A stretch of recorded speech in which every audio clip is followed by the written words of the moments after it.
President Bola Ahmed Tinubu has given detailed explanation on how his administration is utilizing funds saved from the removal of fuel subsidy. The president gave the explanation at the opening of the National Conference on Public Accounts and Fiscal Governance organized by the Joint Committee of the Senate and House Committee on Public Accounts in Abuja on Monday. Plus TV Emmanuel Hejene reported that President Tinubu had described fiscal governance as the live wire of national development. The president, who was represented by the Minister of State for Finance, Dr. Doris Uzoka Anite, emphasized the importance of transparency, accountability, and sound management of its public assets, stressing that no nation can survive by disregarding its natural resources. He also reiterated his decision to remove fuel subsidies, stating that while it is difficult, but it was essential in order to create more fiscal space and reallocate national resources to sectors that will benefit the entire population. In 2022 alone, Nigeria spent over 4 trillion on fuel subsidies, more than we allocated to capital expenditure. This was not only fiscally unsustainable, it was unjust. A subsidy that disproportionately benefited the affluent, encouraged smuggling, and breeded inefficiency was neither equitable nor strategic. Since its removal, we have redirected those funds into targeted interventions, expanding our social safety nets, improving public transportation, and financing critical infrastructure projects. Most importantly, we have strengthened our fiscal buffers, making Nigeria more resilient to external shocks. Our commitment remains steadfast to ensure that the gains of this difficult yet necessary reform are redirected towards building a Nigeria that works for everyone. The presiding officers of both chambers, who were also represented at the event, urged the public accounts committees of the National Assembly to assert their constitutional powers in enforcing transparency and accountability in governance, while cautioning against the growing trend of non-compliance with legislative summons. It is imperative to understand that without transparency, without physical discipline, without physical integrity, there will be no genuine development. There must be accountability and there must be transparency in a manner that the revenues of the nation is spent. It is the duty of the Public Accounts Committee and other committees of the legislature to track revenues, how they are collected, how they are kept, and how they are disseminated. It is these track revenues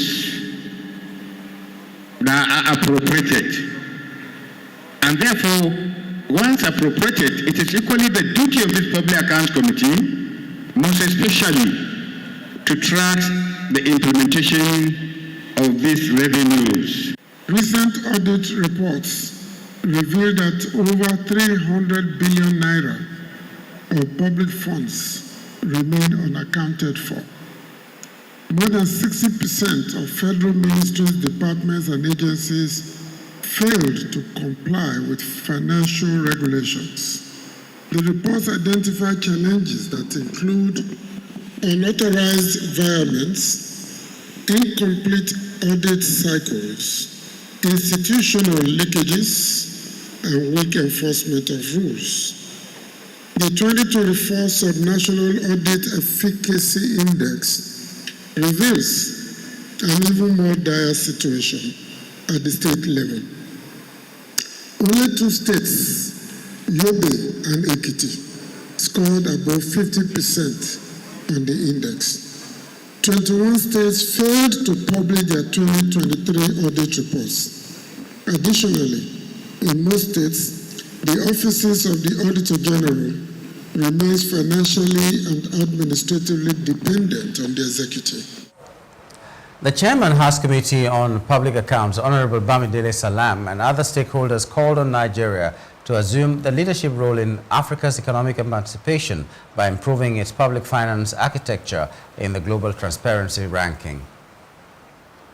Nigeria must play a leading role the economic emancipation of this continent. And there is no better way to achieve this if we do not make concerted, conscious effort to recalibrate our fiscal management systems and improve our global transparency index. It is our hope that this conference will come up with clear, actionable and pragmatic measurable plans to achieve this objective in an immediate and short plus long-term measures. It is gratifying to note that at a pre-conference dinner held last night, we achieved one of the goals of this conference, which is to secure a commitment by both chambers of the National Assembly as well as the government partners to speedily pass the audit bill, a piece of legislation central to promoting accountability in Nigeria, but which unfortunately has been delayed for over 10 years. And as parliamentarians on the continent, we must rise to that call and occasion, not just with words, but through robust action and institutional reforms. The conference is not just a national event, it's continental and a monumental signal, a signal that Nigeria is taking the lead in rethinking our fiscal governance and that is a willing partner in shared goal and innovations. As chairperson of AfroPac, I wish to reaffirm our commitment to supporting the work of PACs across the continent in building the momentum from our recent AfroPac conference in Uganda, which was held in March this year. Ladies and gentlemen, we feel that there is a renewed sense of purpose driven by commitments made by regional and international partners in strengthening the operational independence of public accounts committees. We now see Nigeria as a strategic partner and anchor in this mission, especially as we prepare for the upcoming WAPAC conference, which Nigeria will graciously hold. The three-day conference with the theme Fiscal Governance in Nigeria, Charting a New Course for Transparency and Sustainable Development is aimed at enhancing fiscal governance in Nigeria public institutions. Hello, hope you enjoyed the news. Please do subscribe to our YouTube channel and don't forget to hit the notification button so you get notified about fresh news updates.